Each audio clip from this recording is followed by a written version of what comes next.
రేపు శనివారము. అలానే త్రయోదశి కూడా.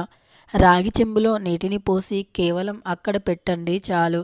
ఇక తెల్లవారేసరికి ఖచ్చితంగా మీరొక అద్భుతమైనటువంటి ఫలితాన్ని చూడగలుగుతారు. ఇక మీ జీవితం అనేది మారిపోతుంది. సాధారణంగా శనివారం అంటేనే కలియుగ దైవమైనటువంటి శ్రీ వెంకటేశ్వర స్వామివారికి ఎంతో ఇష్టమైనటువంటి రోజు.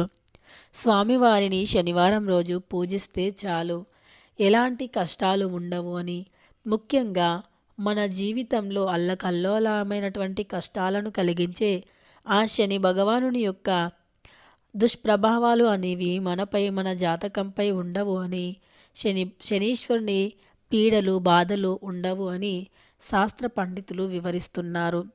అలానే ఎంతటి కష్టాలు ఉన్నా సరే రేపు ఈ పరిహారం చేయటం వల్ల లక్ష్మీదేవి అనుగ్రహంతో పాటు ఆ వెంకటేశ్వర స్వామివారి అనుగ్రహం కూడా కలిగి ఆ కష్టాల నుండి ఖచ్చితంగా బయటపడగలుగుతారు. మన జాతకంలో దోషాలు కానీ గ్రహ దోషాలు కానీ ఉన్నప్పుడు మనం ఏది చేసినా అందులో విజయం అనేది కలగదు. మనం సంపాదించాలి అని ఎంత కష్టపడినా ఆ కష్టానికి తగినటువంటి ప్రతిఫలం కూడా లభించదు. పైగా మన కష్టం వృధా అయిపోతుంది. ఇలా కావడంతో మానసిక శారీరకమైనటువంటి ఇబ్బందులను ఎదుర్కోవలసి వస్తుంది. కాబట్టి మరి మన జాతకమే బాగుంటే, జాతకంలో ఎలాంటి దోషాలు లేకుంటే, గ్రహచారం అనేది బాగుండి అన్ని గ్రహాలు అనుకూలంగా ఉండి దైవం యొక్క అనుగ్రహం ఉంటే ఇక మనకు అడ్డు అనేది ఉండదు. తిరుగులేని రాజయోగం పడుతుంది. సంపద మనల్ని వరిస్తుంది. డబ్బు మనల్ని వెతుక్కుంటూ వస్తుంది. సంపాదించే ఎన్నో మార్గాలు కనిపిస్తాయి. వెంకటేశ్వర స్వామివారిని నమ్ముకున్న వారికి కోట్ల అప్పైనా తీరిపోతుంది. కోట్ల అప్పునైనా తీర్చగల శక్తి సామర్థ్యం కలుగుతుంది.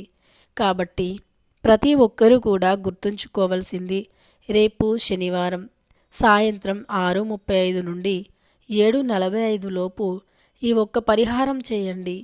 ఈ పరిహారం కోసమని మనం రూపాయి కూడా ఖర్చు పెట్టవలసిన అవసరం అనేది లేదు.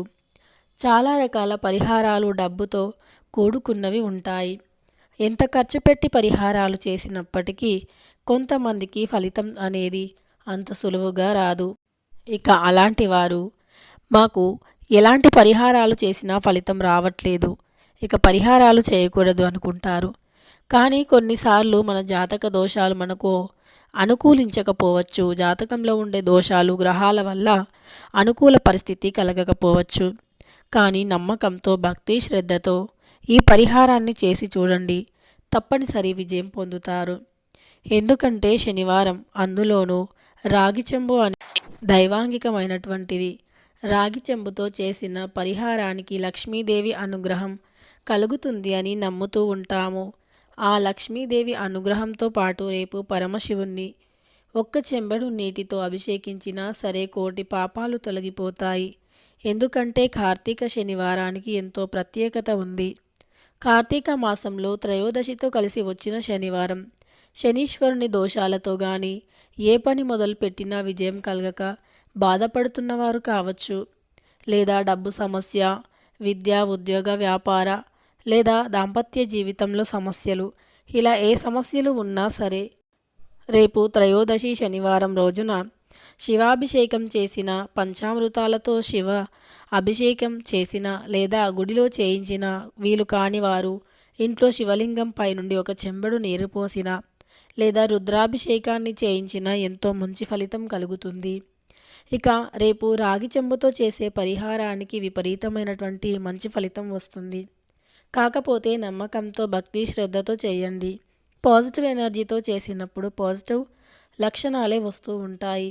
అదే నెగిటివ్ ఎనర్జీతో జరగదు, జరగకపోవచ్చు అని చేస్తే మాత్రం అది ఫలిస్తుందో లేదో తెలియదు. అందుకే ఏ పనైనా కాన్ఫిడెన్స్తో ఖచ్చితంగా జరిగి తీరుతుంది, జరగాలి అని దైవంపై భారాన్ని ఉంచి మంచి మనస్సుతో ప్రయత్నించాలి. అప్పుడు ఖచ్చితంగా విజయం పొందగలుగుతాము. ఇక వీడియోలోకి వెళితే గనక రేపు అత్యంత పవిత్రమైనటువంటి రోజు శనివారము ప్లస్ త్రయోదశి, అందులోనూ కార్తీక మాసం. ఈ మాసంలో వచ్చిన ప్రతిరోజు చాలా విశిష్టమైనటువంటిదే. ఈ మాసంలో ఏ రోజైనా సరే మనం కార్తీక దీపాలను వెలిగిస్తూ ఉంటాము. ఈ మాసం మొత్తం దీపాలను వెలిగించటం వల్ల లక్ష్మీదేవి ఇంట్లోకి అడుగు పెడుతుంది అని, ధనానికి లోటు ఉండదు అని నమ్ముతూ ఉంటాము. అదేవిధంగా లక్ష్మీదేవి అనుగ్రహంతో పాటు శివకేశవుల అనుగ్రహం కూడా కలుగుతుంది అని నమ్మకం. అయితే రేపు రాగి చెంబుతో మరి ఏ పరిహారం చేయాలి అంటే, ముందుగా శుభ్రంగా కడిగినటువంటి ఒక రాగి చెంబుని తీసుకోండి. ఆ చెంబు కొత్తదా పాతదా అన్నది అవసరం లేదు, కానీ శుభ్రంగా కడిగి ఉండాలి. ఆ రాగి చెంబులో పరిశుభ్రమైనటువంటి నీరుని పొయ్యండి. పరిశుభ్రత అంటే మనం ఇంట్లో వచ్చే వాటర్ని మాత్రమే పొయ్యాలి. ఎలాగూ పరిహారానికే కదా, ఏవైతే ఏముంది అని ఏవి పడితే అవి పోయకూడదు. అలా పోస్తే గనుక ఫలితం అనేది రాదు. అందుకే మంచి నీటిని మాత్రమే పొయ్యాలి. నమ్మకంతో భక్తి శ్రద్ధతో చేయాలి ఈ పరిహారం. అలా శుభ్రమైనటువంటి నీరుని రాగి చెంబులో పోసాక, ఆ రాగి చెంబులో చిటికెడు గంధాన్ని, చిటికెడు పసుపు, చిటికెడు కుంకుమ, కొన్ని అక్షంతలు, ఒక్క రూపాయి కాయను. ఈ రూపాయి కాయిన్ లేనివారు 5 రూపాయల కాయిన్ కూడా వేయవచ్చు, కానీ 2 రూపాయల కాయిన్ వేయకూడదు. ఎప్పుడైనా పరిహారానికి కానీ పూజకి కానీ ఉపయోగించే సమయంలో 1 రూపాయి లేదా 5 రూపాయలను లేదా 11 రూపాయలను ఉపయోగించాలి. ఇలా చేసినప్పుడే ఫలితం అనేది బాగుంటుంది. ఆ తరువాత కొంచెం పచ్చకర్పూరాన్ని పొడి చేసి వెయ్యండి. అలానే ఎర్రటి పుష్పాలు అయితే ఒక మందారం పువ్వు ఉంటే ఎర్రని మందారం పువ్వు, లేదా ఎర్రని గులాబీ రేకులు ఉంటే గులాబీ రేకులు, వీటిని ఆ రాగి చెంబులో వేయండి. ఇలా వేయటం వల్ల అందులో ఒక అద్భుతమైనటువంటి శక్తి అనేది ఏర్పడుతుంది. ఇవన్నీ లక్ష్మీప్రదమైనటువంటివి. మీ దగ్గర ఉంటే ఒక గవ్వను, గోమతి చక్రాన్ని కూడా వేయవచ్చు. ఇవి చాలా శుభప్రదమైనటువంటివి. నీటిలో అంటే సహజంగానే గంగా అంటే లక్ష్మీదేవి స్వరూపంగా భావిస్తూ ఉంటాము. ఆ గోదావరిలో దొరికే గవ్వలు, గోమతి చక్రాలు, శంకు, ఉప్పు ఇవి ఎంతో లక్ష్మీదేవికి ఇష్టమైనటువంటివి. వాటిని లక్ష్మీదేవికి సోదరుమణులు చెప్పుకోబడతాయి. అయితే వాటిని మనం వేయటం నీటిలో, ముఖ్యంగా నీటిలో రేపు శనివారం రోజు వేయటం వల్ల ఇక మీ ఇంట్లోకి లక్ష్మీదేవి అనుగ్రహం తప్పకుండా కలుగుతుంది. డబ్బు వస్తూనే ఉంటుంది. డబ్బుకి ఏ లోటు అనేది ఉండదు. ఇక ఇవన్నీ వేశాక మరి ఆ రాగి చెంబుని ఎక్కడ పెట్టాలి అంటే గనక, ఆ రాగి చెంబుని మీరు పడుకునే బెడ్రూమ్లో మీ మంచం కింద పెట్టుకోండి. మీ మంచం కింద పెట్టాలి అనిపించకపోతే మీరు హాల్లో, మీ ఇంట్లో సింహద్వారం ఉంటుంది కదా, సింహద్వారానికి ఎడమ వైపున బియ్యం పిండితో పద్మ ముగ్గు వేసి అక్కడ పెట్టిన మంచి ఫలితం వస్తుంది. ఇక మరుసటి రోజు ఉదయాన్నే నిద్ర లేచాక అందులోని నీటిని ఎవరు తొక్కని ఒక ప్రదేశంలో లేదా చెట్టు మొదట్లో పొయ్యండి. అందులో ఉన్న డబ్బుని డబ్బు దాచే ప్రదేశంలో పెట్టండి. ఇలా చేయటం వల్ల మరుసటి రోజు వరకు ఖచ్చితంగా ఏదో ఒక శుభవార్త వింటారు. శుభ ఫలితాలు కూడా కలుగుతాయి.